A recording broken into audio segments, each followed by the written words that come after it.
Hello friends, welcome to toppers world. ഇന്നത്തെ നമ്മുടെ class 6ാം ക്ലാസ്സിലെ സാമൂഹ്യശാസ്ത്രമാണ്.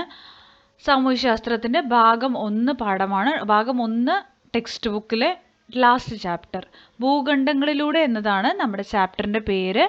7ാമത്തെ ചാപ്റ്ററാണ് ഭൂഖണ്ഡങ്ങളിലൂടെ. ഇത് പാർട്ട് 2 ക്ലാസ് ആണ് കേട്ടോ. ഭൂഖണ്ഡങ്ങളിലൂടെ എന്നുള്ളതിൻ്റെ പാർട്ട് 1 ക്ലാസ് നമ്മുടെ പ്ലേലിസ്റ്റിൽ അവൈലബിൾ ആണ്. ഇത് അതേ ചാപ്റ്ററിൻ്റെ ഭൂഖണ്ഡങ്ങളിലൂടെ എന്നുള്ളതിൻ്റെ പാർട്ട് 2 ക്ലാസ് ആണ്. നമ്മൾ ഫസ്റ്റ് പാർട്ടിൽ എവിടെയാണോ ക്ലാസ് നിർത്തിയത് അവിടെ നിന്നായിരിക്കും ഇന്നത്തെ ക്ലാസ് തുടങ്ങുന്നത് കേട്ടോ. അപ്പോൾ എല്ലാവർക്കും ക്ലാസ്സിലേക്ക് സ്വാഗതം. ക്ലാസ് തുടങ്ങുന്നതിന് മുമ്പ് നമ്മുടെ ചാനൽ ആദ്യമായി കാണുന്നവരുണ്ടെങ്കിൽ സബ്സ്ക്രൈബ് ചെയ്ത് ഞങ്ങളെ ഒന്ന് സപ്പോർട്ട് ചെയ്യുക. നോക്കാം ഭൂഖണ്ഡങ്ങളിലൂടെ. നമ്മളിവിടെ തുടങ്ങുന്നത് സൗത്ത് അമേരിക്കയിൽ നിന്നാണ്, അതായത് തെക്കേ അമേരിക്ക മുതലാണ് ഈ ക്ലാസ് തുടങ്ങുന്നത്. പാർട്ട് 1 ക്ലാസ്സിൽ നമ്മൾ നോർത്ത് അമേരിക്ക, അതായത് വടക്കേ അമേരിക്ക കംപ്ലീറ്റ് ചെയ്തിട്ടുണ്ടായിരുന്നു. അപ്പോൾ ഇന്ന് നോക്കാം ആമസോൺ തടത്തിൽ നിന്ന്. ആമസോൺ മഴക്കാടുകളെക്കുറിച്ച് നിങ്ങൾ കേട്ടിട്ടില്ലേ? ഭൂമിയുടെ ശ്വാസകോശം എന്ന് ഇവയെ വിശേഷിപ്പിക്കാറുണ്ട്. ലോകത്ത് മറ്റെവിടെയും ഇല്ലാത്ത അനേകം സസ്യജന്തുജാലങ്ങളുടെ ആവാസ കേന്ദ്രമായ ആമസോൺ മഴക്കാടുകൾ തെക്കേ അമേരിക്കയിലാണ് ഉള്ളത്. അപ്പോൾ ഇവിടെ നമുക്ക് വേണ്ടത് മാത്രം പറയാം. തെക്കേ അമേരിക്കയെ കുറിച്ച് പറയുമ്പോൾ നമ്മൾ ഭൂമിയുടെ ശ്വാസകോശം എന്നറിയപ്പെടുന്ന ആമസോൺ മഴക്കാടുകൾ ഇവിടെയാണ്. ലോകത്ത് എവിടെയും കാണാത്ത സസ്യങ്ങളും ജന്തുജാലങ്ങളും എവിടെയുണ്ട്? ആമസോണിലുണ്ട് കേട്ടോ. ആമസോൺ മഴക്കാട്ടിലുണ്ട്. അത് തെക്കേ അമേരിക്കയുടെ ഒരു പ്രത്യേകതയാണ്. പിന്നെ ലോകത്തിലെ ഏറ്റവും നീളമേറിയ പർവ്വതനിര ആൻഡീസ് പർവ്വതനിര ഇവിടെയാണ്. ഏറ്റവും വലിയ നദി ആമസോൺ നദിയുള്ളതും തെക്കേ അമേരിക്കയിലാണ്. അതിവിശാലമായ ഭൂപ്രദേശമായ ആമസോൺ നദീതടത്തിന്റെ ഭൂരിഭാഗവും മഴക്കാടുകളാണ്. ലോകത്തിലെ ഏറ്റവും വരണ്ട മരുഭൂമിയായ അറ്റാഗാമ മരുഭൂമി വരണ്ട മരുഭൂമിയാണ്. അത് തെക്കേ അമേരിക്കയിലാണ് കേട്ടോ. അപ്പോൾ ഇത്രയും ഇവിടെ നിന്ന് വേണം. നെക്സ്റ്റ് കാലാവസ്ഥ നോക്കുകയാണെങ്കിൽ ഭൂമധ്യരേഖാ പ്രദേശമായതിനാൽ തെക്കേ അമേരിക്കയുടെ വടക്ക് ഭയങ്കര ചൂടായിരിക്കും. ചൂടും അതുപോലെ മഴയും കിട്ടും. തെക്കേ അമേരിക്കയുടെ ഏറ്റവും തെക്ക് ശൈത്യ കാലാവസ്ഥയാണ്. സസ്യജന്തുജാലങ്ങളെക്കുറിച്ച് പറയുകയാണെങ്കിൽ ആമസോൺ മഴക്കാടുകൾ ഉൾപ്പെടെ തെക്കേ അമേരിക്ക ജൈവ വൈവിധ്യ സമൃദ്ധമാണ്. ആമസോൺ വാട്ടർ ലില്ലി, അനാക്കോണ്ട മുതലായവയ്ക്ക് പ്രസിദ്ധമാണിവിടം. തെക്കേ അമേരിക്കയിലെ ആൻഡീസ് പർവ്വതനിരകൾ ആൻഡിയൻ ലൂപ്പിൻ എന്ന പുഷ്പച്ചെടിയുടെയും ലാമ പോലുള്ള സസ്തനികളുടെയും ആവാസ കേന്ദ്രമാണ്. ലോകത്തിലെ ഏറ്റവും വലിയ ഉഷ്ണമേഖലാ തണ്ണീർത്തട പ്രദേശങ്ങളിൽ ഒന്നാണ് തെക്കേ അമേരിക്കയിലെ പാൻറ്റനാൽ. സസ്തനി വിഭാഗത്തിൽപ്പെട്ട കാപ്പിബാര ഈ മേഖലയിൽ കാണപ്പെടുന്നു. കണ്ടല്ലോ, ഇതൊക്കെയാണ് കേട്ടോ Andean lupin, Amazon water lily, llama, capybara. Next ജനജീവിതം. തെക്കേ അമേരിക്കയിലെ ജനങ്ങളിലധികവും കൃഷി, മത്സ്യബന്ധനം, വ്യവസായം എന്നിവയിൽ ഏർപ്പെടുന്നവരാണ്. തദ്ദേശീയർ, യൂറോപ്യർ, ആഫ്രിക്കക്കാർ, ഏഷ്യക്കാർ എന്നിവരുടെ സാന്നിധ്യത്താൽ സാംസ്കാരിക വൈവിധ്യങ്ങൾക്ക് ശ്രദ്ധേയമാണ് ഈ ഭൂഖണ്ഡം. നമുക്കിവിടെ വേണ്ടത് കൃഷി, മത്സ്യബന്ധനം, വ്യവസായം. ഇതാണ് ഇവിടെ ചെയ്യുന്ന ജോലി കേട്ടോ. വെളുത്ത ഭൂഖണ്ഡം. അടുത്തത് അന്റാർട്ടിക്കയെ കുറിച്ചാണ് നമ്മൾ പറയാൻ പോണത്. അന്റാർട്ടിക്കയിലെ ഈ 2 ചിത്രങ്ങൾ എന്താണെന്ന് നോക്കാം. മൈത്രി, ഭാരതി. ഈ മൈത്രിയും ഭാരതിയും അന്റാർട്ടിക്കയിലെ ഇന്ത്യയുടെ ഗവേഷണ കേന്ദ്രങ്ങളാണ് കേട്ടോ. അതായത് ഇവിടെ സ്ഥിരമായിട്ടുള്ള ജനവാസം ഇല്ല അന്റാർട്ടിക്കയിൽ. അന്റാർട്ടിക്കയിൽ ഉള്ളതെല്ലാം ഗവേഷണ സ്ഥാപനങ്ങളാണ്. അതായത് ഓരോ രാജ്യങ്ങളും അവിടെ പോയിട്ട് ഗവേഷണ സ്ഥാപനങ്ങൾ, അവിടുത്തെ ഭൂപ്രകൃതിയെ കുറിച്ച് പഠിക്കാൻ വേണ്ടിയിട്ട് സ്ഥാപിക്കുന്ന ഗവേഷണ കേന്ദ്രങ്ങളാണ്. അതുമാത്രമേ അവിടെ ഉണ്ടാവുള്ളൂ. സ്ഥിരമായി ജനവാസം ഇല്ലാത്ത ഒരു സ്ഥലമാണ് അന്റാർട്ടിക്ക. അപ്പോൾ ഈ 2 എന്താണ്? ഇത് 2 ഗവേഷണ കേന്ദ്രങ്ങളാണ്. ഇവ ഏത് ഭൂഖണ്ഡത്തിലാണ്? അന്റാർട്ടിക്കയിലാണ് കേട്ടോ. ഈ വൻകരയുടെ 98% അന്റാർട്ടിക് ഹിമപാളിയാണ്, മഞ്ഞാണ്. ഭൂമിയിലെ ശുദ്ധജലത്തിന്റെ ഭൂരിഭാഗവും ഈ ഹിമപാളിയിലാണ് ഉള്ളത്. പിന്നെ അന്റാർട്ടിക്കയുടെ ഭൂപ്രകൃതി സവിശേഷതകൾ നോക്കാം. ട്രാൻസ് അന്റാർട്ടിക് പർവ്വതനിരകളാണ് ഭൂഖണ്ഡത്തെ കിഴക്കൻ അന്റാർട്ടിക്ക എന്നും പടിഞ്ഞാറൻ അന്റാർട്ടിക്ക എന്നും വിഭജിക്കുന്നത്. തെക്കേ അമേരിക്കയ്ക്ക് അടുത്തായി സ്ഥിതി ചെയ്യുന്ന അന്റാർട്ടിക്കയിലെ ഒരു ഭൂപ്രകൃതി വിഭാഗമാണ് അന്റാർട്ടിക് ഉപദ്വീപ്. അന്റാർട്ടിക്കയിലെ ഏറ്റവും വലിയ പർവ്വതം വിൻസൺ മാസിഫ് ആണ്. ഈ ഭൂഖണ്ഡത്തിൽ നിരവധി അഗ്നിപർവ്വതങ്ങളും കാണപ്പെടുന്നു.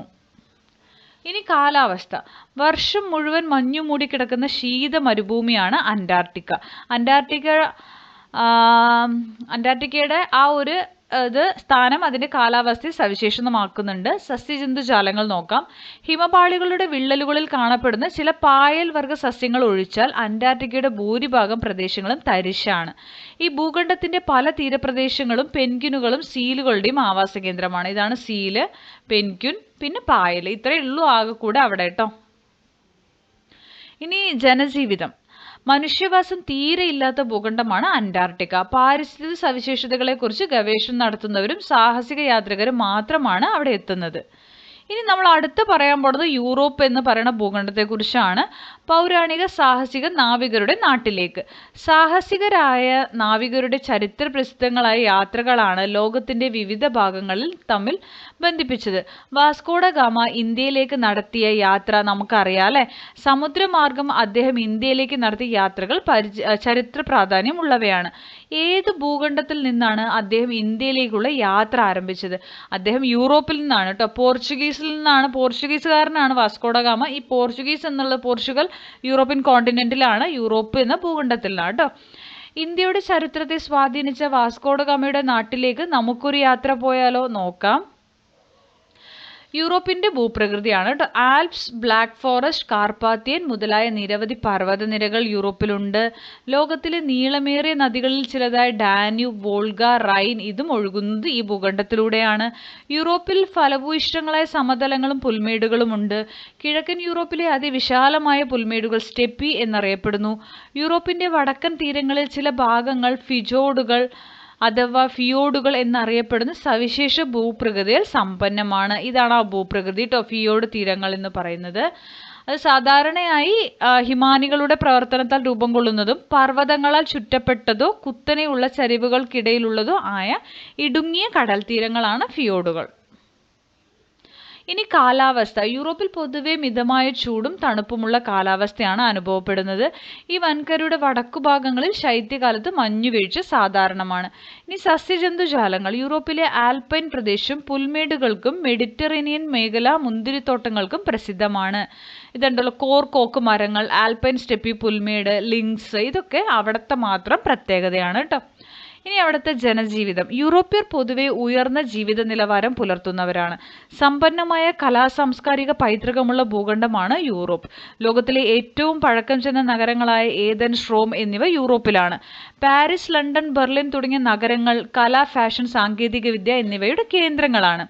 അടുത്ത ചോദ്യം, യൂറോപ്പിന്റെ ഭൂമിശാസ്ത്ര സവിശേഷതകൾ ഉൾപ്പെടുത്തി കുറിപ്പ് തയ്യാറാക്കാനാണ്. നമുക്ക് നോക്കാം. യൂറോപ്യർ പൊതുവെ ഉയർന്ന ജീവിത നിലവാരം പുലർത്തുന്നവരും സമ്പന്നമായ കലാസാംസ്കാരിക പൈതൃകമുള്ളവരുമാണ്.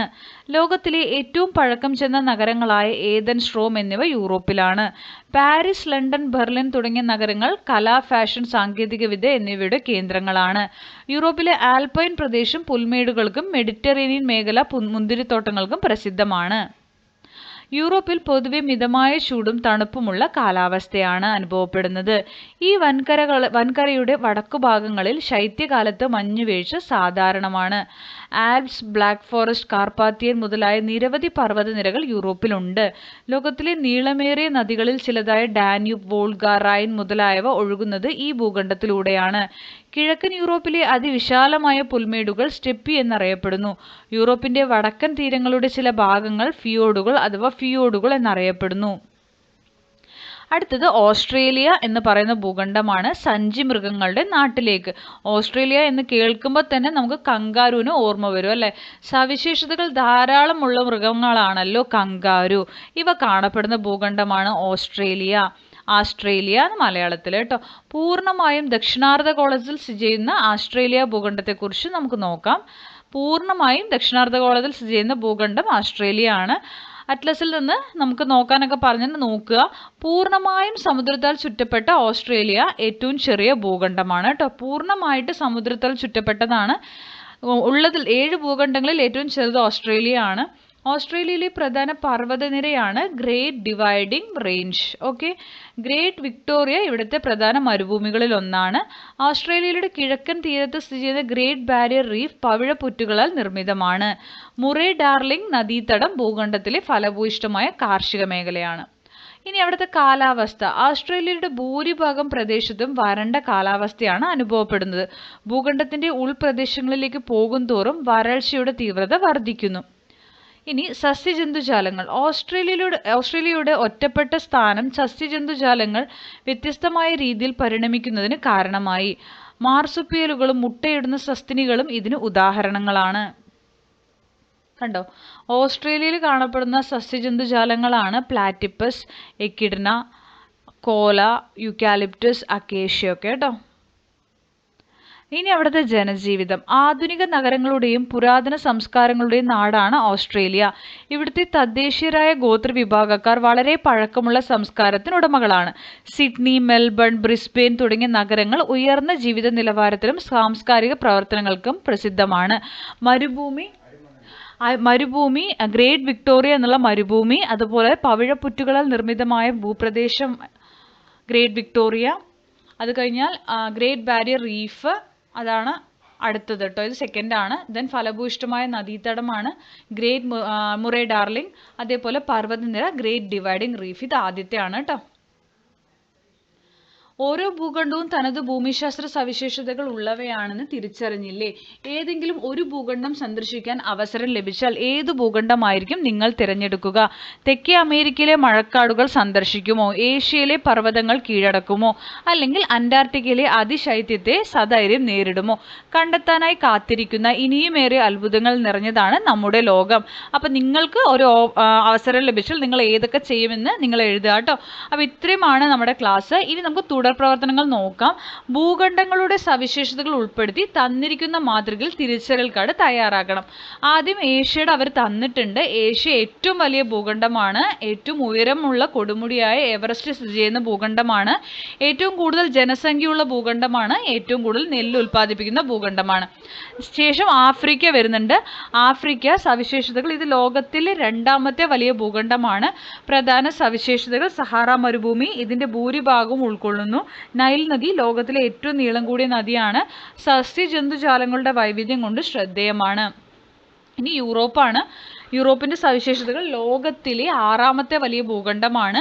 നല്ല വികസനം സാധ്യമായ ഒരു ഭൂഖണ്ഡമാണിത്. ധാരാളം രാജ്യങ്ങൾ യൂറോപ്പിലുണ്ട്. പാശ്ചാത്യ സംസ്കാരത്തിന്റെ ഉറവിടം യൂറോപ്പിലാണ്. യൂറോപ്പിന് വലിയ തീരപ്രദേശങ്ങളുണ്ട്. ഇത് വ്യാപാരത്തിന് സഹായിക്കുന്നു. നോർത്ത് അമേരിക്കയാണ്. വടക്കേ അമേരിക്ക ലോകത്തിലെ 3ാമത്തെ വലിയ ഭൂഖണ്ഡമാണിത്. വടക്കേ അമേരിക്കയുടെ കിഴക്ക് ഭാഗത്ത് പർവ്വതനിരകളും പടിഞ്ഞാറ് ഭാഗത്ത് വലിയ സമതലങ്ങളുമുണ്ട്. വടക്കേ അമേരിക്കയുടെ വടക്കൻ ഭാഗങ്ങളിൽ മഞ്ഞുവീഴ്ചയും തണുപ്പും കൂടുതലാണ്. വിവിധ തരം കാലാവസ്ഥകൾ ഇവിടെ അനുഭവപ്പെടുന്നു.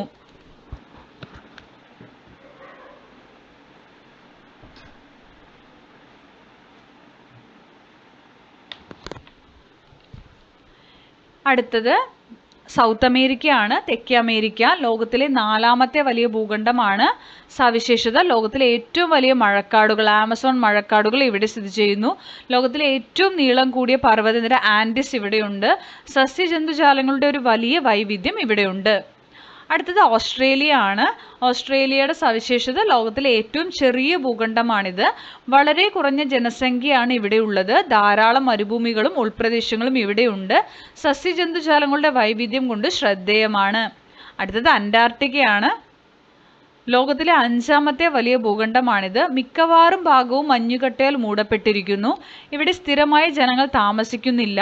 ശാസ്ത്രീയ പഠനങ്ങൾക്ക് ഇത് ഉപയോഗിക്കുന്നു, പ്രത്യേകിച്ച് അന്തരീക്ഷത്തെക്കുറിച്ച് പഠിക്കാൻ. ഇവിടെ ഓസോൺ പാളിക്ക് ഒരു ദ്വാരമുണ്ട്. ഇനി നമ്മളോട് ചെയ്യാൻ പറഞ്ഞിരിക്കുന്നതാണ് വിവിധ ഭൂഖണ്ഡങ്ങളിലെ പ്രധാന സസ്യജന്തുജാലങ്ങളുടെ ചിത്രങ്ങൾ ശേഖരിച്ച് അടിക്കുറിപ്പുകളോടെ ഡിജിറ്റൽ ആൽബം തയ്യാറാക്കുക കേട്ടോ. അത് നിങ്ങൾ ചെയ്യേണ്ടതാണ്. അടുത്തത് കമാൻഡർ അഭിലാഷ് ടോമിയുടെ കടൽ ഒറ്റയ്ക്ക് ക്ഷണിച്ചപ്പോൾ എന്ന യാത്രാ വിവരണം വായിച്ച് കുറിപ്പ് തയ്യാറാക്കൂ. അത് ഞാനിവിടെ തരുന്നുണ്ട്. കടൽ ഒറ്റയ്ക്ക് ക്ഷണിച്ചപ്പോൾ എന്നത് നിർത്താതെ ഒറ്റയ്ക്ക് പായ്വഞ്ചിയിൽ ലോകം ചുറ്റിയ ആദ്യ ഇന്ത്യക്കാരനായ കമാൻഡർ അഭിലാഷ് ടോമി എഴുതിയ ഒരു യാത്രാ വിവരണമാണ്. ഈ പുസ്തകത്തിൽ അദ്ദേഹം വിശാലമായ സമുദ്രങ്ങളിലൂടെയുള്ള തൻ്റെ ധീരവും ആവേശകരവുമായ യാത്ര പങ്കുവയ്ക്കുന്നു.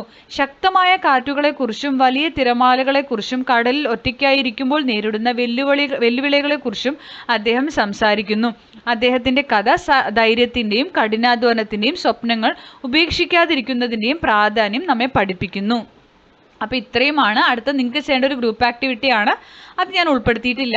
ഇത്രയാണ് നമ്മുടെ ക്ലാസ്. അപ്പോൾ ക്ലാസ്സിൽ ഇഷ്ടപ്പെട്ടിട്ടുണ്ടെങ്കിൽ ലൈക്ക് ചെയ്യണം, ഷെയർ ചെയ്യണം, സബ്സ്ക്രൈബ് ചെയ്യണം, നിങ്ങളുടെ കമൻറ്റുകൾ അറിയിക്കണം. Thank you for watching.